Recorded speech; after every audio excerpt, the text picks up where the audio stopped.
Tidak terasa bulan Ramadan akan berakhir. Momen mudik lebaran pun sudah tiba.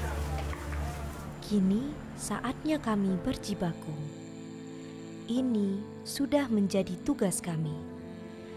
Memastikan transportasi tetap aman dan nyaman agar mudik lancar sampai tujuan. Rindu keluarga? Sudah pasti. Keinginan untuk berkumpul dengan sanak saudara pun harus dikesampingkan terlebih dahulu. Karena ini menjadi kebanggaan bagi kami. Melayani masyarakat dengan maksimal demi terwujudnya mudik aman berkesan.